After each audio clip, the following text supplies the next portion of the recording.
24 घंटे के अंदर गाजा और लेबनान में कुछ ऐसा होने वाला है जिसके बारे में सिर्फ 4 लोग जानते हैं।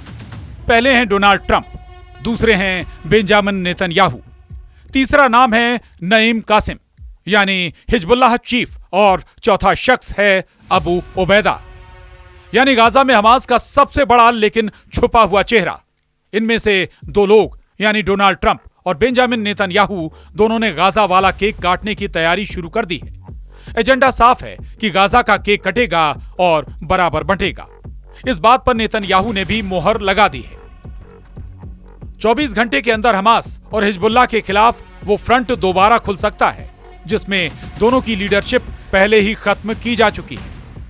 इस बात की 100% गारंटी वो 1800 बंकर बस्टर बम दे रहे हैं जो अमेरिका ने इजराइल तक पहुंचा दिए हैं और अब ये बम इजरायली फाइटर जेट पर लोड भी किए जाने लगे हैं। अमेरिका के विदेश मंत्री मार्को रूबियो ने यरूशलेम पहुंचकर नेतन्याहू से मुलाकात की है और इस मीटिंग ने हमास को पूरी तरह खत्म करने के साथ गाजा को बांटने वाले ऑर्डर पर मोहर लगा दी है। ट्रंप चाहते हैं हमास खल्लास हो, नेतन्याहू चाहते हैं हमास का काम तमाम हो, हिजबुल्लाह का गेम ओवर हो, ईरान कमजोर हो। यही इस वक्त अमेरिका की अरब वर्ल्ड वाली पॉलिसी है जिसे बहुत तेजी से लागू किया जा रहा है।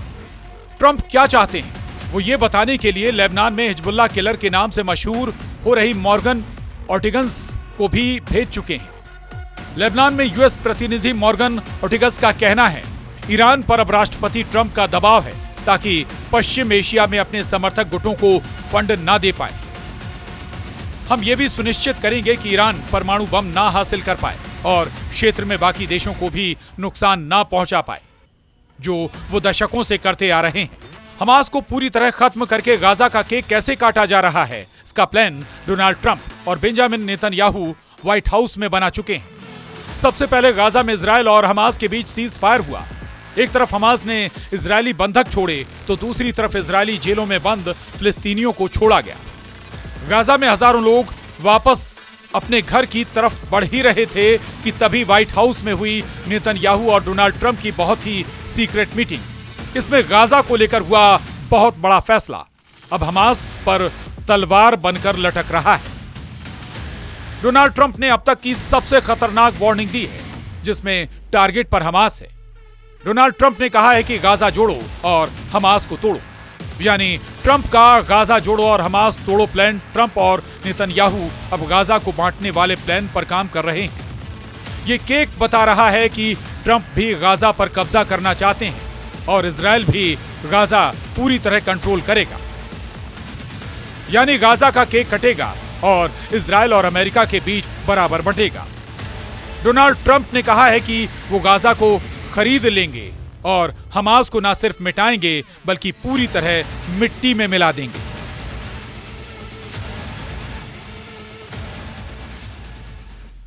गाजा से अलग लेबनान के फ्रंट पर क्या हो रहा है उसका ट्रेलर देख लीजिए। इस वक्त इजरायल दक्षिणी लेबनान में बहुत एक्टिव है। इन धमाकों के साथ इजरायल ने नए युद्ध की गारंटी दे दी है। इन धमाकों के साथ इजरायल ने बता दिया है कि नईम कासिम का भी वही हाल होगा जो हसन नसरल्लाह का हुआ। दक्षिण लेबनान में इजरायल का ऑपरेशन सफाया जारी है। ऑपरेशन सफाया यानी हिजबुल्लाह और इजरायल का सीज फायर डबल फायर उगल रहा है। इसी आग और इसी वॉर जोन को हिजबुल्लाह के लिए और खतरनाक बनाने की जिम्मेदारी मॉर्गन ओर्टिगस को मिली। दक्षिण लेबनान में हिजबुल्लाह के अड्डों को चुन चुनकर खत्म कर रहा है इजरायल, चाहे वो हथियारों के अड्डे हों चाहे वो हिजबुल्लाह के लड़ाकों के अड्डे हों। इस पर लेबनान में यूएस प्रतिनिधि मॉर्गन ओर्टिगस का कहना है कि हम 18 फरवरी को लेकर प्रतिबद्ध हैं। ये एक बातचीत थी जो राष्ट्रीय सुरक्षा परिषद में मेरे साथी एरिक ट्रेगर और मैंने लेबनान की सरकार और इजरायली सरकार से की थी। 18 फरवरी को फिर से तैनाती की तारीख होगी। इजरायल के सैनिकों के हटने के बाद लेबनान की सेना पीछे से जाकर उनकी जगह लेगी। मॉर्गन ओर्टिगस ने 18 फरवरी की तारीख मुकर्रर की है, यानी इजरायल की सेना दक्षिण लेबनान से 18 फरवरी तक हट जाएगी। कुल मिलाकर हिजबुल्लाह और हमास को ठिकाने लगाने वाला ट्रंप का लाइसेंस अरब वर्ल्ड में पहुंच चुका है। इजरायल और अमेरिका के कमांडर लगातार प्लानिंग कर रहे हैं कि गाजा को कैसे क्लीन आउट किया जाए, हिजबुल्लाह को तहस नहस कैसे किया जाए। ट्रंप की डिप्लोमेटिक कमांडर मॉर्गन ऑर्टिगस ने जो कुछ कहा उस पर हिजबुल्लाह चीफ नईम कासिम का जवाब आया है। नईम कासिम की वार्निंग साफ है कि 18 फरवरी के बाद युद्ध का जिम्मेदार हिजबुल्लाह नहीं, इजराइल होगा। लेकिन इजराइल के इरादे कुछ और नजर आ रहे हैं। इजराइल ने जैसा हश्र हसन नसरल्लाह और हाशिम साफिद्दीन का किया, वही हाल अब हिजबुल्लाह के नए चीफ नईम कासिम का किया जाएगा। रक्षा मंत्री इजराइल कॉट्स इसकी 100% गारंटी दे रहे हैं। इजराइल के रक्षा मंत्री इजराइल कॉट्स ने बताया, मैं नसरल्लाह की जगह लेने वालों को सुझाव देता हूं कि वो पुराने नेताओं की तरह इजराइल के इरादे को गलत ना समझें, नहीं तो उन्हें भारी कीमत चुकानी पड़ेगी। इजराइल की एयरफोर्स फिर से सुपर एक्टिव मोड में है। इजराइल की एयरबेस पर लगातार काम चल रहा है। यह है अमेरिका से सप्लाई किया गया MK-84 बंकर बस्टर बम। इसी बम से इजराइल ने अब तक गाजा के कोने कोने को मिट्टी में मिलाया है। इसी बम से इजराइल की वायुसेना ने बेरूत में उन जगहों पर तबाही मचाई है जहां हिजबुल्लाह के अड्डे बताए गए।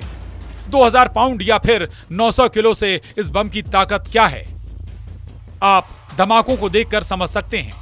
जब यह बम गिरता है तो ऐसा धमाका होता है जो पूरी बिल्डिंग को गिरा देता है। ऐसी तस्वीरें पिछले 15 महीनों में गाजा में भी देखी गईं और लेबनान की राजधानी बेरूत में भी देखी गईं। एक तरफ अमेरिका से बम इजराइल पहुंचे तो दूसरी तरफ अमेरिका के विदेश मंत्री भी पश्चिमी यरूशलेम पहुंचे और नेतन्याहू से मुलाकात की। इजराइल और अमेरिका के सामरिक रिश्तों के आगे कोई भी ताकत काम नहीं कर रही है।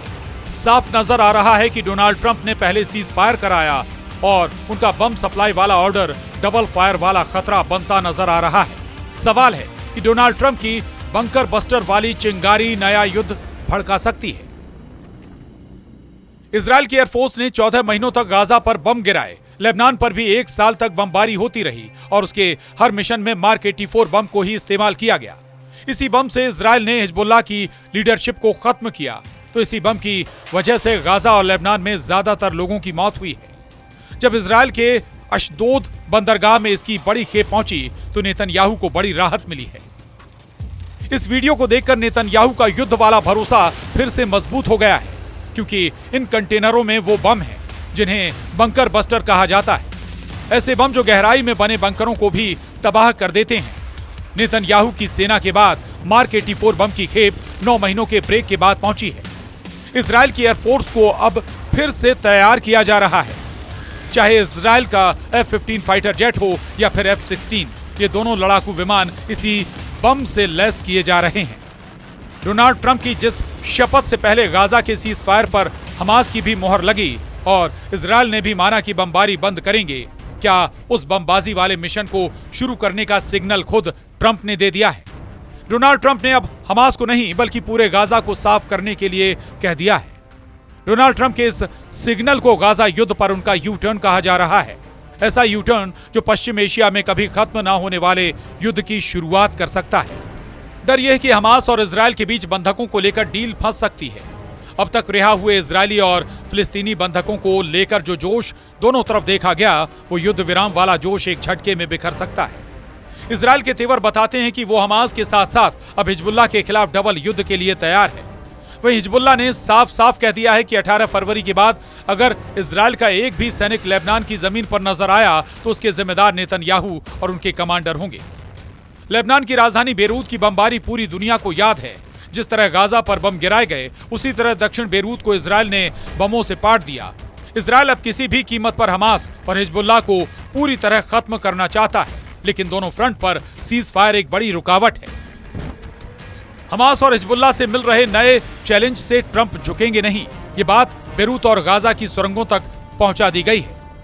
ट्रंप का मूड युद्ध को लेकर बदला हुआ है और यही बदला हुआ मूड अब एक नए युद्ध का सिग्नल दे रहा है। Bureau report, news 18।